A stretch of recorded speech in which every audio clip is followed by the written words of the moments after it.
más con la imagenología. Sí, que tengo ¿De 16, acuerdo? ¿no? Es el orden natural. Graciosa. Tenemos de forma ágil, ¿no? Ingresa el invasor. ¿Cómo ingresa el invasor? De 5 maneras. Invasor infeccioso. ¿Cómo ingresa?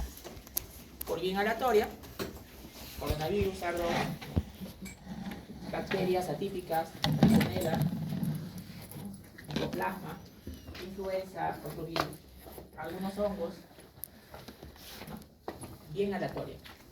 Inhalamos. Otra vía, microaspiración. Tenemos en la boca una flora anaerobia, ¿no? Que cuando un adulto mayor postrado, frágil, se microaspira, nosotros, no sea novedad, nosotros nos microaspiramos sin darnos cuenta, ¿no? Mientras dormimos, mientras hacemos nuestras actividades diarias, podemos microaspirar. Pero no tengo condición respiratoria, es que tenemos una inmunidad que nos protege. Tenemos una inmunidad que nos protege. Otra, macroaspiración. ¿Qué es eso? Que secreción gástrica burda ingresa a la vía aérea. O sea, parte de un vómito ingresa a la vía aérea. Terrible. Terrible. Ingresa la pepsina, ácido clorhídrico, restos alimentarios a la vía aérea. Macroaspiración. Se llama también síndrome de Mendelssohn. Síndrome de Mendelssohn. Cuarta, hematógena. Hematógena, es decir, ustedes han hecho cardio ya a esta altura, ¿no? Se asienta una vegetación endocárdica y comienza a disparar émbolos sépticos hacia el pulmón, vía hematógena. O una artritis séptica no tratada correctamente o que no viene al médico, y nosotros vamos a él, porque no hay todavía esa posibilidad, ¿no? Baja al médico, ustedes son una esperanza, ¿no? Artritis séptica, el estafilococo entra a la articulación y se siembra por la sangre hasta los pulmones. Siembra hematógena. ¿Ya? Y la quinta, que no está en los libros, porque bueno, parece que es un imposible, pero no es imposible. Ocurre que un paciente politraumatizado, síndrome de aplastamiento, ingresa con materiales punzocortantes el microbio directamente al pulmón, directamente, por un traumatismo abierto, ¿no? Traumático abierto, ¿no? ¿Cuáles son las más frecuentes? 3 a 5. ¿Cuáles son? Inhalación, vemos vivir en el COVID, ¿no? Microaspiración frecuente en los adultos mayores postrados, ¿no? Y la hematógena, son las más frecuentes, ¿ya? Pero son 5. ¿Cuál? Entonces, cuando ingresa el invasor, ¿qué sucede? La inmunidad natural le hace frente. ¿Desde dónde? Si es por la vía inhalatoria, de las fosas nasales. Hemos hablado de MUC5B, hemos hablado de las fimbrias, lisosimas. Ingresa, va bajando, vía aérea superior, tenemos el surfactante por la vía aérea inferior, A y D, ¿no? Tenemos el atrevimiento mucociliar, tenemos el mecanismo de la tos, todo eso tenemos. Pero el invasor a veces hace evasión inmune, o sea que burla nuestro sistema inmune natural y llega hasta el macrófago alveolar, hasta el alveolo. Ahí lo recibe el macrófago alveolar y los fagocita. Si no tenemos una buena inmunidad, ahí queda, ¿no? Es destruido el invasor. Pero ¿qué sucede si el macrófago no lo destruye? Entonces este microbio lo parasita al macrófago alveolar y ahí termina nuestra defensa natural. E inicia la inmunidad celular. La inmunidad celular es los linfocitos que están patrullando por la sangre, sistema inmune, patrullando. Entonces es detectado, eso ya ha sido estudiado bien, es reconocido al invasor en el alveolo y por mecanismos de comunicación mediante interleuquinas es avisado de que debe acudir a esa invasión. Y en ese tránsito, desde la luz de los vasos hasta el lugar injuriado, hay 4 momentos. Ese leucocito, linfocito, inmunocelular, llega hasta el lugar injuriado mediante 4 momentos. de estar en el centro del vaso sanguíneo teóricamente, comienza a tener una marginación al endotelio, ¿no? Luego hace un rodamiento endotelio. Y cuando ya está en el lugar alveolar, hace una adhesión al endotelio y luego una transmigración. Cuando es transmigración o diapelé significa que sale de la luz del vaso hacia el lugar injuriado. ¿Para qué? Para poder, ¿no?, atacar al invasor, ¿no? Y eso se debe a mecanismos atrayentes o quimiotácticos. Quimiotáctica significa atracción de esta inflamación por la presencia de leucocitos donde no debe haber. Hemos estudiado ya en la primera clase que en el alveolo no hay leucocitos. Entonces, ¿por qué llega el leucocito ahí? Por lo que acabo de mencionar, por una invasión. Entonces, no olvidar ese punto. Y todo eso forma pus. ¿Qué es pus? Este leucocito que viaja al alveolo y que se degenera. ¿Qué es pus? Leucocito degenerado, mellado. Mellado mediante esta lucha con el invasor. ¿Qué hace un leucocito en el alveolo? Ha llegado ahí, pues. ¿Y cómo ha llegado? Por estos momentos, ¿no? Entonces, ¿qué pasa? Pus en el alveolo, condensación exudativa. ¿De acuerdo? Ahora bien, histológicamente tiene 4 fases.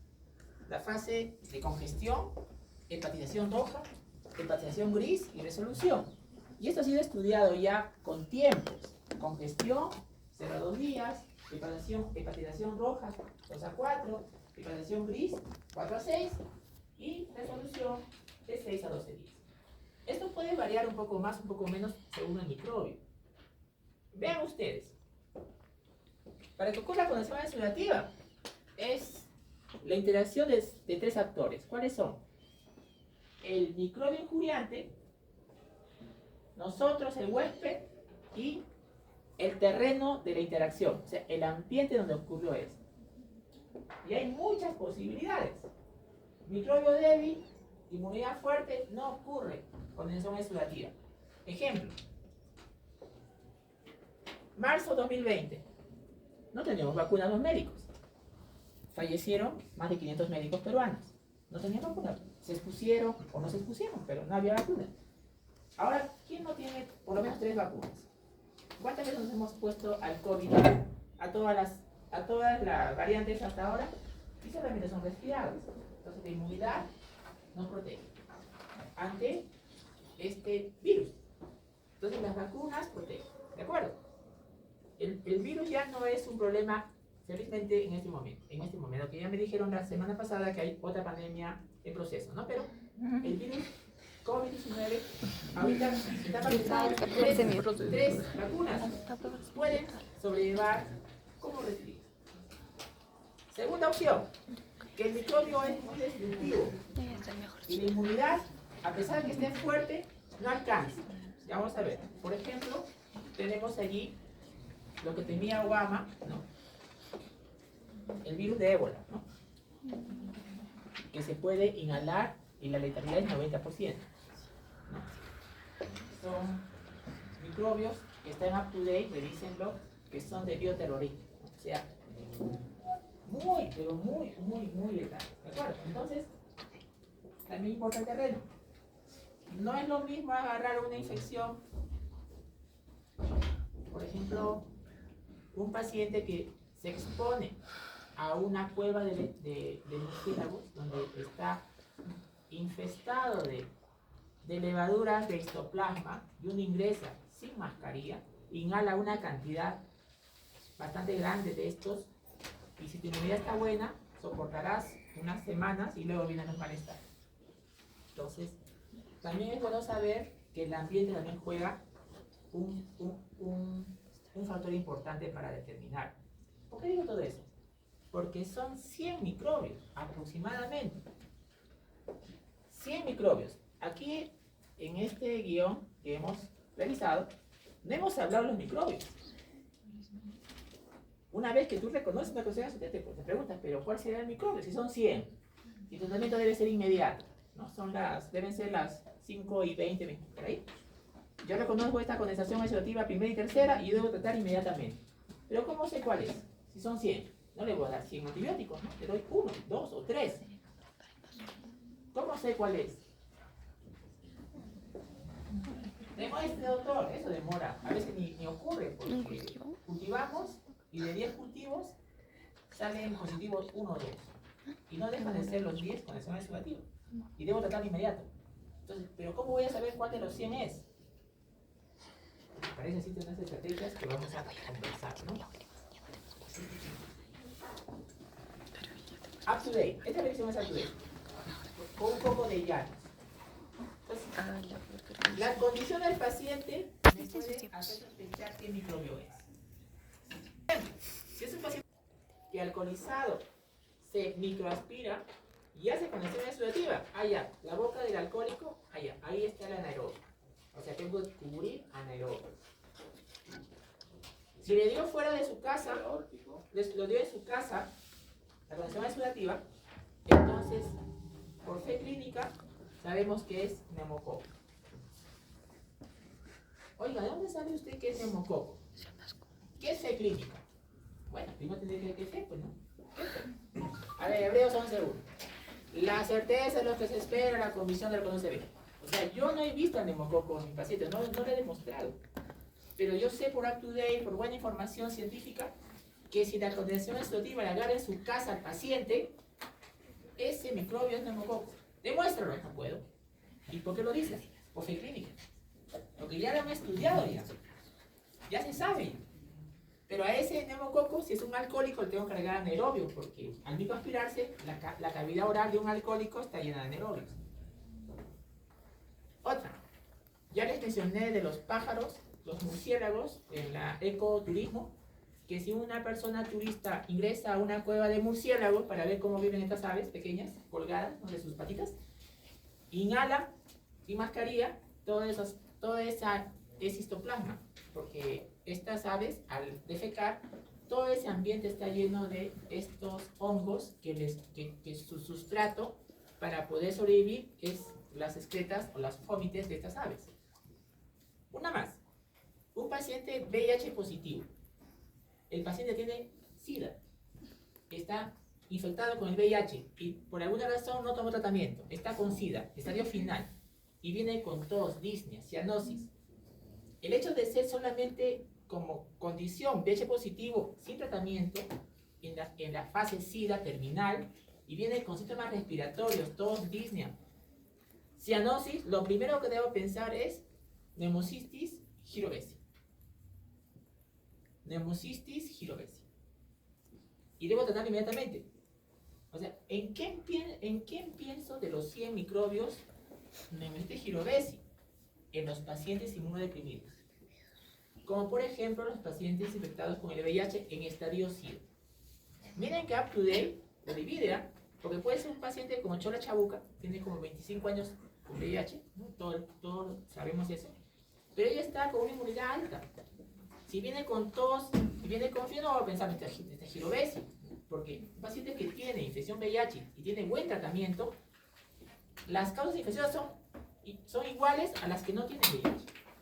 Entonces, ¿en quién pienso infección de jirovecii? En los pacientes VIH que no tienen toma de pastilla para poder controlar al virus y tenerlo con unas defensas altas. Entonces, tengan cuidado también por ese lado, ¿ya? La lista es larga. Les he dado hoy ya 2 o 3 ejemplos de cómo sospechar qué microbio es. ¿De acuerdo? Entonces, ¿cuáles son los síndromes respiratorios de semiología? Tenemos condensación exudativa lobar, lobar y lobulilla. ¿No? Las fases que ocurren, ¿no? El pulmón, en lugar de estar lleno de aire, al llenarse de un exudado rico en leucocitos y proteínas, ya no está lleno de aire, está lleno de pus. Y eso le da en la evolución una morfología como si fuera un hígado. O sea, por eso dice hepatización, que se puede ver en una radiografía o en una tomografía, ¿no? Ya no está lleno de aire, ya está lleno de una colección líquida y por eso se ve así. Tenemos dos formas clínicas, la condensación exudativa lobular o lobar y la condensación exudativa lobulilla. Vamos a ver cada una de ellas. ¿Cómo es esto? A ver, los síntomas clásicos de condensación exudativa, ¿cuáles son? Claro, cuando el paciente viene y se expone a un microbio, pues rápidamente se activa esta fecundidad y le da fiebre, ¿no? Fiebre, que se acompaña de escalofríos, malestar, tiene invadido vía aérea, tos, expectoración, ¿no? Y eso te lleva también a veces a la inmunidad que disminuya y aparece el herpes labial, ¿no? La fase neumónica, ¿no? La fase neumónica es una fase roja con herpes labial. Y eso ocurre en todos, ¿no? 1 de 10, ¿no? O sea, de 10, 1, ¿no? Entonces, sospechar con anamnesis no es difícil, ¿no? Y el examen físico lo hemos revisado ya, ¿no? ¿Cómo vas a encontrar al paciente? Vas a encontrar pues con disnea, taquipnea, hipocianosis. Va a depender, ya les dije, vibración vocal aumentada, si es que la condensación es importante, ¿no? Porque si es masiva, incluso está abolida, ¿no? Y si es pequeñita, incluso está normal. Tengan cuidado aquí. Y puede haber matidez, submatidez según la extensión de la condensación, ¿no? Y estertores húmedos, sobre todo crepitantes, ¿ya? Entonces, no olvidar, este IPA es un IPA muy injusto porque no aplica siempre así, ¿no? Tiene que ser importante la condensación para considerar que tiene disminuida a la inspección la ampliación, aumentar la visión vocal, matidez en el espacio de condensación, disminución vesicular, puede ser soplo tubárico, crepitantes,